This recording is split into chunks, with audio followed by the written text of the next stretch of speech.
ஜெபம் செய்வோம். அன்பின் பரலோக பிதாவே, இந்த வேளையில் ஒரு விஷயங்களை தாழ்த்தி இந்த சமூகத்தில் ஒப்புற தகப்பனே, அப்பா நீ பேசிய 2ஆம் வார்த்தையை குறித்து நாங்கள் தியானிக்க போகிறோம் தகப்பனே. தேவன் நீர் எங்களோடு வெளிப்படுவீராக. பேசி மூலம் ஜெபங்கள் நல்ல பிதாவே, ஆமேன். கர்த்தருடைய பரிசுத்த ஸ்தோத்திரம். சிலுவையில் இயேசு பேசிய 2வது வார்த்தை, இன்றைக்கு நீ என்னுடனே கூட பரதீசில் இருப்பாய். லூக்கா 23ஆம் அதிகாரம் 43ஆம் வசனம். இது இரட்சிப்பின் வார்த்தை என்று அழைக்கப்படுகிறது. தம்மிடம் மன்னிப்பு கேட்டு விசுவாசத்தோடு தன்னை நோக்கி பார்த்த கள்ளனுக்கு இயேசு உடனடியாக இரட்சிப்பையும் பரலோக வாழ்வையும் அளிப்பதாக வாக்குறுதி அளித்த நிகழ்வுதான் இது. 2ஆம் வார்த்தையின் முக்கியமான சூழல் பார்க்கும்பொழுது, இயேசு இரு கள்ளர்கள் இடையே சிலுவை அறையப்பட்ட போது தன் குற்றத்தை உணர்ந்து மனம் திரும்பிய கள்ளனிடம் பார்த்து கூறியது, வாக்குறுதியாக சொல்லுவது, மெய்யாகவே உனக்கு சொல்லுகிறேன், இன்றைக்கு நீ என்னுடன் கூட பரதீசில் இருப்பாய். உடனே ரட்சிப்பு மற்றும் நித்திய வாழ்வை ஆண்டவர் அந்த இடத்துல உறுதிப்படுத்துகிறார். ரட்சிப்பு என்பது கிருபையினால் விசுவாசத்தின் மூலம் கிடைப்பது. அது கர்த்தருடையது என்பதை உணர்த்துகிறது. இந்த வார்த்தை ஒருவர் இறுதி நிமிடம் வரை மனம் திரும்பினாலும் இயேசு கிறிஸ்து அவரை விசுவாசிக்கும் பொழுது ரட்சிப்பை தர முடியும் என்பதை இந்த வார்த்தை மூலம் நாம் தெரிந்து கொள்ளலாம்.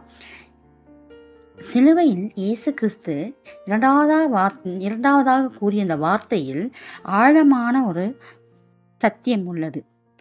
அந்த கள்ளன் சிலுவையில் தொங்கி கொண்டிருக்கும் பொழுது ஒரு கள்ளன் நிந்திக்கிறான். ஒரு கள்ளன் அவரிடம், நீர் உம்முடைய ராஜ்யத்தில் வரும்போது என்னை நினைந்தருளும் அப்படி சொல்லி அவர் சொல்றாரு.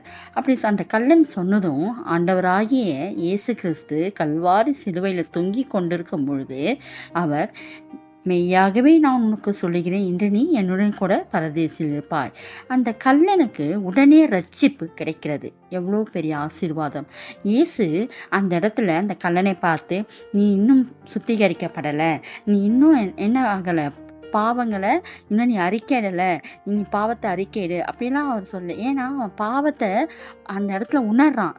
அவன் அந்த கள்ளன் இயேசுவை நிந்திக்கும் பொழுது, ஆண்டவராகிய இயேசு கிறிஸ்துவை நிந்திக்கும் பொழுது நாம் தண்டனைக்கு உட்பட்டவங்க. ஏன்னா நம்ம குற்றம் செஞ்சுருக்கிறோம், அவரோ எந்த குற்றமும் செய்யலைன்ட்டு ஆண்டவராகிய இயேசு கொடுத்து சாட்சியாக சொல்கிறார். அந்த இடத்துலையே அந்த கள்ளன் தான் ஒரு பாவி, அது மனம் திரும்புறதுக்காக இவரால் மட்டுமே தன்னை ரட்சிக்க முடியும்னு அவர் உணர்ந்தார். அதனால தான் ஆண்டவர் உடனே அவருக்கு அந்த ரட்சிப்பை அந்த இடத்துல கட்டிடுறாரு. அடுத்ததாக அந்த கள்ளனுக்கு விசுவாசம் இருந்தது, தகுதி அந்த இடத்துல ஆண்டவர் பார்க்கல. அந்த கள்ளனிடம் இருந்த விசுவாசத்தை ஆண்டவர் பார்க்கிறாரு. கள்ளன் எந்த நற்கரியும் செய்யலை, அந்த இடத்துல ஞானஸ்தானம் பெறலை, எந்த சபைக்கும் அவர் சென்றதா அங்கே இல்லை. அவர் வசனத்தை அந்த கேட்டிருப்பார். ஆனால் ஏதோ ஒரு வகையில் அவர் காதால் கேட்டிருப்பார், ஆண்டவருடைய அதிசயங்களை அற்புதங்களை கேட்டிருப்பார். அதை விசுவாசத்தினால்தான் நீர் உம்முடைய ராஜ்யத்தில் வரும்போது அடியேனி நினைந்தருளும் என்று அவனுடைய ஒரு எளிய விசுவாசம், ஒரு தாழ்மையான வேண்டுகோளாக அந்த இடத்துல அவர் அந்த கள்ளன் விட்டதுமே அவருக்கு ரட்சிப்பு கிடைக்குது.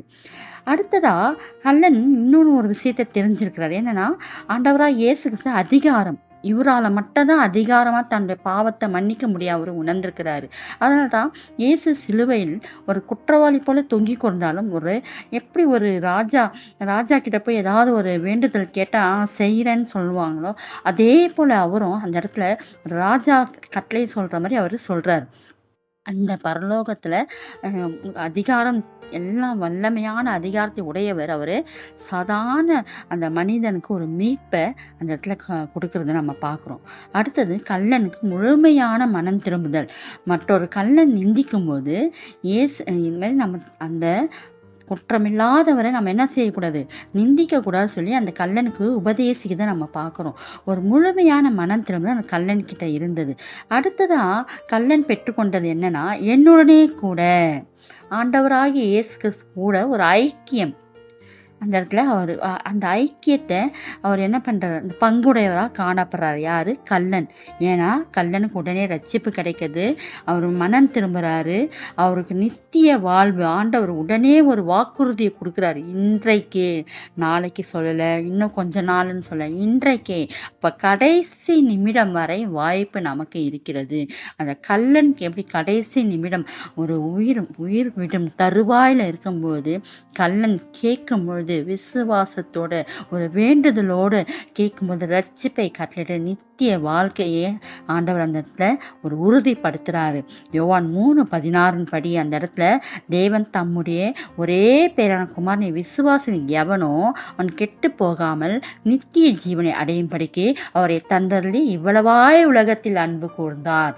இந்த வேத வசனத்தை சத்தியமாக உண்மையாக அந்த சத்திய வசனம் அந்த கள்ளனுக்கு தெரிந்திருக்கிறது. அந்த வசனத்தை உணர்ந்து தான் விசுவாசித்து ஆண்டவர்கிட்ட எனக்கு இந்த இடத்துல ரட்சிப்பு தாங்க அப்படின்னு சொல்லி அந்த இடத்துல அவர் ஒரு பெரிய ஆசீர்வாதத்தை பெற்றுக்கொள்கிறார். இந்த ரட்சிப்பு யாரால் மட்டும் வரும் அப்படின்னு பார்க்கும்போது உண்மையாகவே பரதீசு இது ஒரு மகிமையான ஒரு இடம். ஆவிக்குறி இன்பமும் அமைதியும் நிறைந்த இடம் அப்படி சொல்லலாம். சிலுவையின் வேதனைக்கு அப்பால் ஒரு மகிமையான நித்திய வாழ்வை இந்த கள்ளனுக்கு கிடைக்க போகிறது ஆண்டவர் என்ன பண்ணுறாரு, உறுதிப்படுத்துகிறாரு.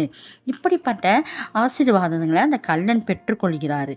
ஆனால் ரட்சிப்பு அப்படின்னு சொல்லும் போது யார்கிட்ட நமக்கு கிடைக்கும் அப்படின்னு சொன்னால், ரட்சிப்புனா கர்த்தரே தான் நமக்கு ரட்சிப்பு. யார் நமக்கு ரட்சிப்புனா கர்த்தரே ரட்சிப்பு.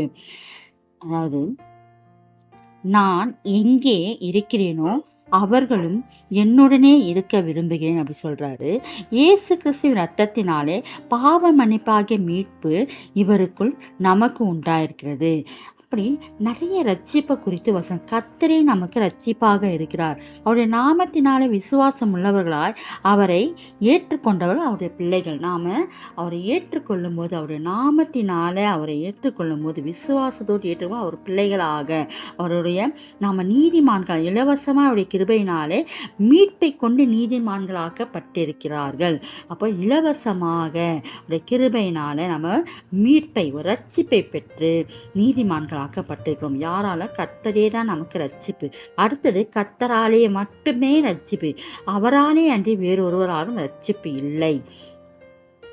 நேரே நாமம் கட்டளையிடப்படவும் இல்லை. அப்போஸ்தலர் 4:12 இருக்குது.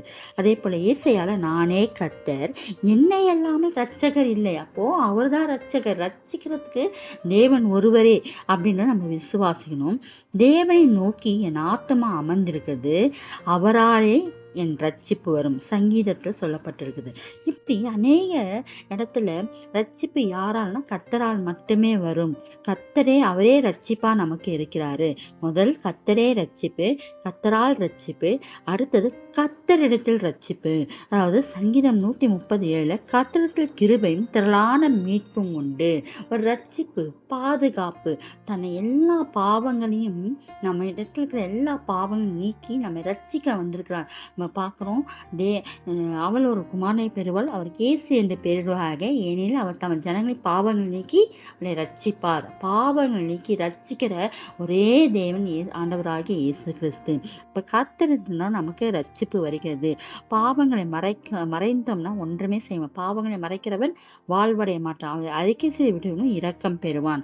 இரக்கத்தை பெற்றுக்கொள்கிறதாக ஆண்டவர் தாமே இழந்து போன்ற தேடவும் ரட்சிக்கவுமே மனுஷகுமாரன் இந்த உலகத்துக்கு வந்திருக்கிறார். அப்போ இழந்து போன்ற தேட வந்த தேவன் யாரு?